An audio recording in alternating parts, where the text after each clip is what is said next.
생일 파티에서 할머니가 나를 옆으로 불러 귀에 속삭이듯 케이크를 먹지 말라고 하셨다. 얼굴이 창백해 보이셨다. 의붓딸이 내게 이 케이크를 만들어 주었다. 반짝반짝 빛나 보였다. 나는 할머니의 말을 따랐다. 17분 후 경찰이 문을 두드렸다. 안녕하세요. 저는 수진입니다. 이 이야기를 전하는 건 결코 쉽지 않지만 여러분과 나누고 싶어요. 왜냐하면 이 순간이 저를 성숙하게 만들고 인생을 바라보는 시각을 바꿔준 기억이기 때문이에요. 여러분의 의견도 저에게 중요해요. 결국 여러분은 저보다 경험이 많고 나이도 더 많으신 분들이니까요. 채널 구독 잊지 마세요. 23살, 대학을 갓 졸업한 젊은 여성이었을 때 민호를 만났어요. 서울의 중심, 홍대의 활기찬 거리 한가운데 있는 카페에서 일하고 있었어요. 그 가을 저녁은 나무잎이 황금빛으로 물들던 날 중 하나였죠. 카페 창밖을 바라보던 중 그가 가져다준 따뜻한 라떼 위에 그린 하트 모양을 절대 잊을 수 없어요. 그의 미소와 눈가에 스민 잔주름이 마치 내 세상을 환하게 비추는 것 같았어요. 매일 여기 와서 창밖만 바라보시네요. 그날 그녀가 말했었다. 무슨 생각을 하고 계신가요? 그렇게 모든 것이 시작되었다. 6개월 후 남산 타워 아래에서 도시의 불빛이 우리 발밑에서 반짝이던 그 마법 같은 밤, 나는 떨리는 손으로 예라고 대답했다. 우리 결혼식은 작지만 따뜻했다. 할머니는 그날 너무 기뻐서 눈물을 닦을 틈도 없었다. 아, 내 딸아, 내 귀에 속삭이셨다. 이 아이는 좋은 아이야.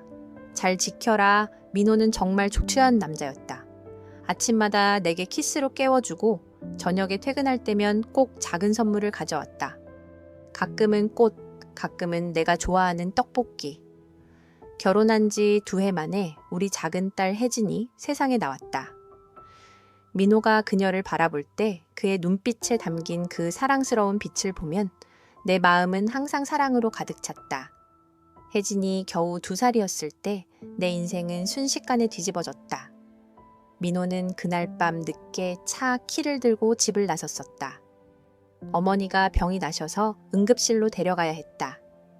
강남 지역의 주요 도로에서 한남대교에 다다를 무렵 맞은편에서 오는 취객 운전자와 정면으로 충돌했다. 경찰차가 우리 집 앞에 멈춰 섰을 때 시계는 3시를 넘기고 있었다. 혜진이 내 품에서 잠들어 있었고 나는 TV를 보고 있었다. 초인종 소리가 울렸을 때 왠지 가슴이 철렁했다. 문을 열자 2 경찰관이 슬픈 표정으로 내 앞에 서 있었다. 민호 아저씨의 부인 맞으시죠? 그들이 묻자 세상이 발밑에서 무너지는 것 같았다. 다리가 떨리기 시작했고 숨을 쉴 수 없었다. 혜진이 내 품에서 깨어나 울기 시작했지만 그 소리는 마치 아주 멀리서 들려오는 것 같았다. 무슨 일이야? 하고 겨우 말을 더듬었다. 부인, 남편분이 교통사고를 당하셨습니다. 삼성의료원에 계시고 상태가 위독합니다. 이웃 이 씨가 이 소식을 듣자마자 달려와 내 팔에서 혜진을 받아갔다. 당신은 가세요. 내가 아기를 돌볼게요. 나는 코트도 입지 않은 채 병원으로 달려갔다. 삼성의료원의 하얀 복도는 그날 밤 내게 묘지 대리석처럼 차갑게 느껴졌다. 민호의 가족들은 이미 와 있었다. 동생은 벽에 기대어 울고 있었고 시아버지는 담배를 피우러 계속 밖으로 나가셨다. 박 선생님이 우리를 가족실로 안내하셨다. 상태를 명확히 말씀드리겠습니다. 다발성 외상이 있습니다. 왼쪽 대퇴골이 분쇄되어 티타늄 봉을 삽입했습니다. 갈비뼈 3개가 부러져 폐를 압박하고 있습니다. 가장 심각한 것은 두부 외상입니다. 뇌부종이 발생해 수술을 했지만 혼수 상태입니다. 살 수 있을까요? 하고 속삭였습니다. 72시간 이 중환자입니다. 기다려야 합니다. 중환실 유리창 너머로 바라본 그 강인한 남자는 알아볼 수 없을 정도로 변해 있었습니다. 머리는 붕대로 감겨 있었고 기계에 연결된 채 가슴은 인공호흡기의 리듬에 따라 오르내리고 있을 뿐이었습니다. 할머니는 아침 일찍 오셨는데 손에는 국과 기도책이 들려 있었습니다. 네가 여기 있으면 나도 여기 있을게. 가족은 이런 때 함께 있어야 하에 라고 말씀하셨습니다. 둘째 날 희망적인 소식이 전해졌다. 뇌부종이 줄어들고 뼈 수술은 성공적이었다. 물리치료로 걸을 수 있을 거라고 의사가 말했다. 민호의 손가락조차 꿈틀거렸다. 셋째 날 오늘은 눈을 뜰 것 같아 라고 할머니께 말씀드렸다. 하지만 오후에 경보가 울렸다. 뇌출혈이 다시 시작된 것이다. 4시간 수술 후 박 박사가 나왔을 때 그의 표정에서 모든 걸 알 수 있었다. 정말 유감입니다. 출혈을 멈출 수 없었어요. 민호가 마지막 숨을 거두는 순간 그의 손을 잡고 있었다. 혜진을 키울 힘을 주세요 라고 속삭였다. 모니터의 선이 평평해지며 그 끔찍한 지속적인 비프 소리가 울리기 시작했다. 의사들이 즉시 방으로 들어왔지만 소용없었다. 민호를 잃었다. 남은 건 라떼 위에 그린 하트와 딸뿐이었다. 노량진 장례식장에서 3일 동안 장례식이 치러졌다. 하얀 꽃들, 향냄새, 민호의 흑백 사진이 재단에 놓여 있었다. 가장 힘들었던 순간은 혜진이 아빠는 어디 갔어요? 라고 물었을 때였다. 2살 반 된 아이에게 어떻게 설명해야 할까? 마지막 날 가까운 사람들이 작별 인사를 나누던 중 할머니가 내 귀에 속삭였다. 울어라. 울음이 약함의 표현이 아니라 사랑의 표현이다. 민호는 너를 매우 사랑했어. 분명 천국에서 다시 만날 거야. 라고 말했다. 관속을 마지막으로 바라볼 때 할머니가 내 어깨에 손을 얹으셨다. 민호가 하늘로 갔어.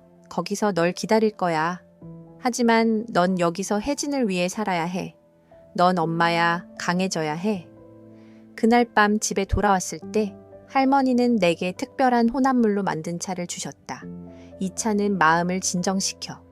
내 할머니에게서 배운 비밀이야. 라고 하시며 내 머리를 쓰다듬으셨다. 너는 혼자가 아니야. 가족이 있다면 두려울 게 뭐가 있겠니? 라고 말씀하셨다.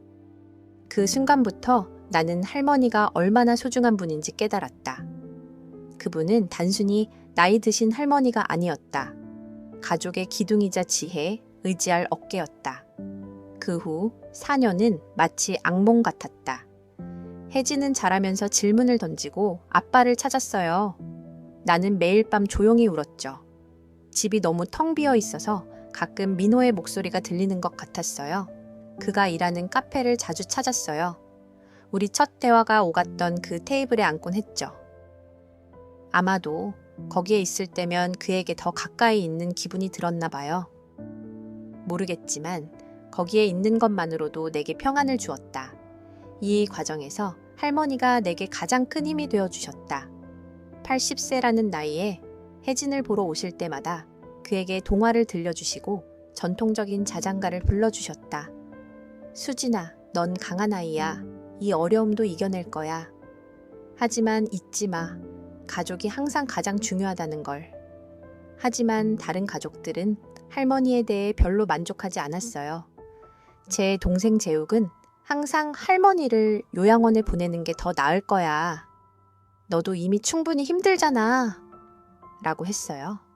엄마조차 가끔 엄마는 너무 늙으셨어. 게다가 건망증도 시작됐어. 아마 전문적인 돌봄이 더 나을 거야. 라고 했죠. 하지만 나는 할머니 눈빛에 담긴 그 투명함을 보았다.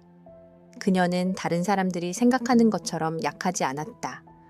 오히려 그녀 곁에 있으면 내가 더 강해지는 기분이었다. 아내의 죽음 이후 할머니는 나와 함께 살기 시작했다. 그녀는 내 딸을 돌보았고 나는 일했다. 2해 뒤 혜진의 유치원 교사인 박 선생님을 통해 종수를 만났어요. 그도 호랍이었고 7살 딸 소영이 있었죠. 처음 만났을 때 우리 둘 다 수줍어했어요. 우리 둘 다 과거의 아픔을 안고 있었으니까요. 종수는 친절하고 이해심 깊었습니다.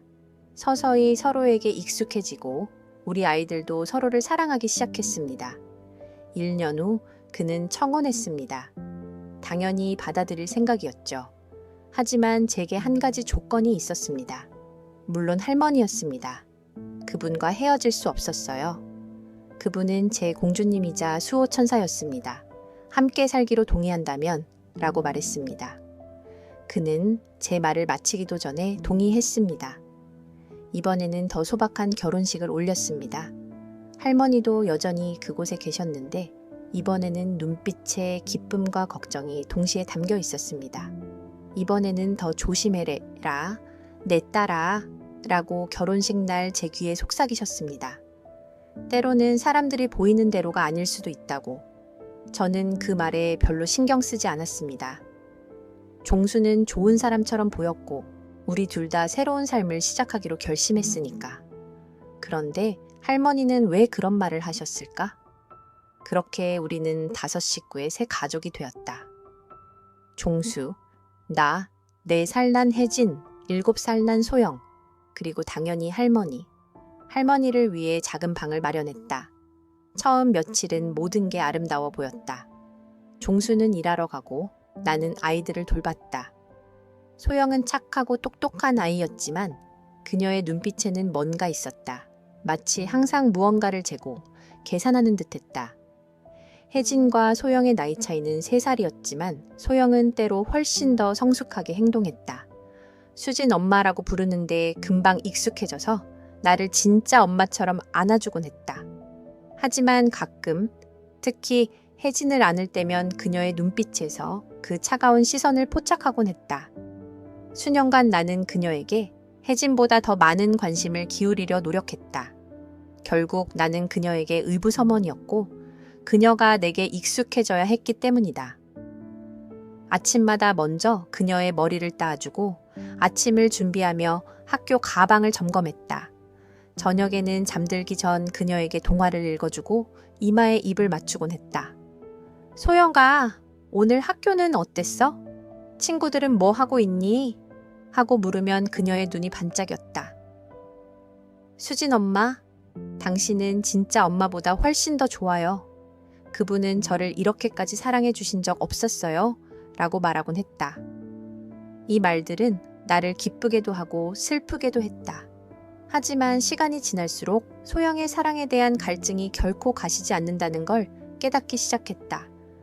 소영이 8살이 되자 이제 모든 것이 그녀를 중심으로 돌아가야 했다.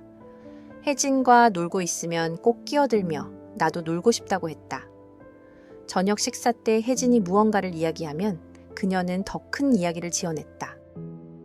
엄마, 오늘 학교 선생님이 저를 엄청 칭찬했어요. 반에서 제일 똑똑한 학생이라고 하셨어요. 라고 자랑스럽게 말하곤 했습니다. 와, 소영아, 우리 딸 정말 똑똑하구나. 라고 말한 뒤 혜진에게 돌아서서 너는 오늘 뭐 했니? 라고 물으면 소영은 얼굴을 찌푸렸습니다. 혜진은 더 어리니까 뭘 알겠어. 라고 비웃듯이 말하곤 했지. 할머니는 이 상황을 아주 일찍 눈치채셨다. 수진아, 라고 어느 날 말씀하셨지. 소영은 착한 아이지만 속에는 큰 갈증이 있어. 조심해. 아이들 사이에서 공평하게 대해 주도록 노력해. 할머니, 무슨 뜻이냐고 물었어. 어떤 아이들은 아무리 사랑을 줘도 절대 만족하지 않아. 마치 속이 텅 비어 있는 것처럼 모든 걸 자기 쪽으로 돌리려고 해. 그 말이 맞았어. 소영이 9살이 되자 노골적으로 질투를 하기 시작했거든. 혜진에게 새 장난감을 사주면 나한테는 왜 안 사줬어? 라고 했어. 혜진이 아파서 그녀에게 관심을 보이면 다음날 소영도 아픈 척 했지. 가장 잊을 수 없는 일은 혜진의 생일에 일어났어. 6살이 된 혜진을 위해 작은 파티를 열었지. 소영은 하루 종일 찡그린 얼굴이었어. 이건 내 파티도 되는 거지, 엄마. 내가 언니니까. 라고 말했었다. 아니야, 소영아. 이건 혜진만의 날이야. 라고 설명하려 하자 그녀의 눈이 촉촉해졌다. 그날 밤 잠자리에 들 때 혜진의 장난감을 몰래 가져가 자기 방으로 가져갔다. 아침에 혜진이 울자 나는 그냥 빌려갔을 뿐이야. 라고 순진한 표정으로 말했다. 소영이 10살이 되자 더 이상 작은 속임수가 아니라 더 큰 조작을 하기 시작했다. 종수에게 불평하곤 했다. 아빠, 수진 엄마는 혜진을 나보다 더 사랑해. 종수도 이미 이 상황에 불편해하고 있었다. 아마 소영에게 좀 더 시간을 할애해 줄 수 있지 않을까? 라고 내게 말하곤 했다. 하지만 아무리 시간을 내도 결코 충분하지 않았다. 소영은 끊임없이 더 많은 것을 원했다. 소영이 12살이 되었을 때 그녀는 이제 정말 큰아이처럼 행동하기 시작했다. 키도 커지고 목소리도 변하고 훨씬 더 계산적이고 교활해졌어요. 제 생일 일주일 전에 제게 다가왔어요. 수진 엄마 생일 케이크 만들어 드리고 싶어요. 달콤한 미소를 지으며 말했어요. 와, 정말 착하구나. 하지만 만들 필요도 없어. 원하면 케이크 가게에서 사자. 제가 말했어요. 아니 엄마, 정말 하고 싶어요. 엄마는 항상 우리에게 좋은 것들 해주셨잖아요. 이번엔 제가 제 엄마를 위해 만들고 싶어요. 초콜릿 케이크, 엄마가 제일 좋아하는 거잖아요. 정말 초콜릿 케이크를 좋아했고 소영은 그걸 알고 있었다. 그럼 됐어. 하지만 도움 필요하지? 아니, 깜짝 선물로 하고 싶어요. 제가 직접 만들 거예요. 라고 말했다. 그 주 내내 소영은 매우 들떠 있었다. 계속해서 케이크 레시피를 찾아보고 재료를 메모했다. 종수도 매우 기뻐했다. 봐, 우리 딸이 너를 얼마나 사랑하는지. 특별히 케이크를 만들어준단다. 내 생일 전날 소영은 학교에서 돌아오자마자 부엌으로 달려갔다. 엄마, 오늘 케이크 만들 거예요. 엄마랑 혜진은 정원에서 놀고 부엌에 들어오지 마세요. 알았어. 하지만 조심해. 오븐이 아주 뜨거울 거야. 라고 말했어요. 소영이 케이크를 만들기 시작했을 때 할머니도 거실에서 텔레비전을 보고 계셨어요. 85살이셨고 이제 청각 문제가 있었어요. 보통 목소리를 높여야만 대화할 수 있었죠. 소영이 부엌에서 일하고 있을 때 전화가 울렸어요. 가장 친한 친구 민지가 전화한 거였어요. 야, 민지, 내 계획이 완벽하게 진행되고 있어. 하고 신나게 말했다. 지금 파이 만들고 있어. 소영은 할머니가 귀가 잘 안 들린다는 걸 알았기에 전화로 편하게 이야기했다. 알잖아, 민지. 내일 수진 엄마 생일이야. 그리고 그 다음 날엔 그분들 혜진과 함께 휴가를 가시거든. 단둘이 또 나를 안 데려가신다니까. 목소리에는 화가 묻어 있었다. 할머니는 TV로 뉴스를 보고 계신 것 같았지만 사실 귀는 쫑긋 세우고 듣고 계셨다. 그래, 설사약을 케이크에 넣었어. 소영이 신나게 말을 이었다. 인터넷에서 찾아봤는데 48시간 동안 효과가 있대. 그러니까 케이크 먹고 나면 이틀 동안 아프게 될 거야. 휴가 못 가게 될 거야. 할머니는 소파에 얼어붙은 채로 있었다. 아니야, 해롭진 않아. 그냥 메스꺼움이나 설사 정도야. 하지만 휴가는 분명 취소될 거야. 혜진과 둘이 아프면 집에 머물 수밖에 없을 거야. 소영은 반죽을 섞으며 웃고 있었다. 너도 알잖아, 내가 얼마나 질투하는지. 항상 같이 휴가를 가는데 요즘은 혜진만 데리고 가더라고. 넌 어른이니까 집에 있어도 되라고 하더라. 이번엔 내가 안 가면 그들도 가지 말라고. 저녁에 종수가 퇴근해서 선물을 가져왔어. 혜진도 나한테 그린 그림을 줬어. 우리 셋이 손잡고 있는 행복한 가족 그림이었지. 소영이 신나게 말했다. 자, 이제 케이크를 자르자. 초를 끄면서 나는 소원을 빌었어. 가족 모두가 행복하기를.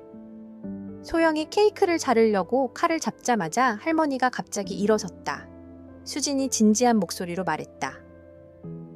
아, 잠깐 이리 와봐. 할 말이 있어 지금요, 할머니? 케이크 자르려고요. 내가 말했다. 아니, 지금 와. 아주 중요해. 할머니는 나를 구석으로 끌어당겨 귀에 속삭였다. 그 케이크 먹지 마. 소영이 안에 설사약을 넣었으니서 어제 저녁 전화로 친구한테 말했더라. 너랑 혜진을 아프게 해서 휴가 못 가게 하려고.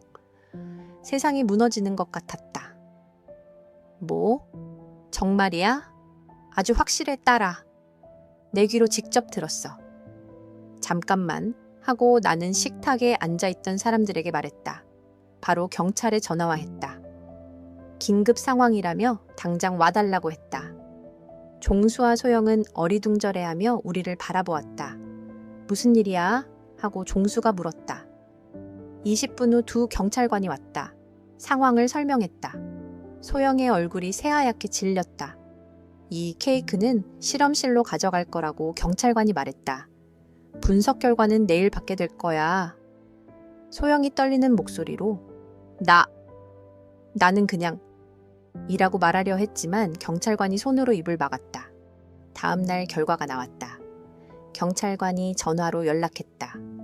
부인, 케이크에서 다량의 설사 유발 물질이 검출되었습니다.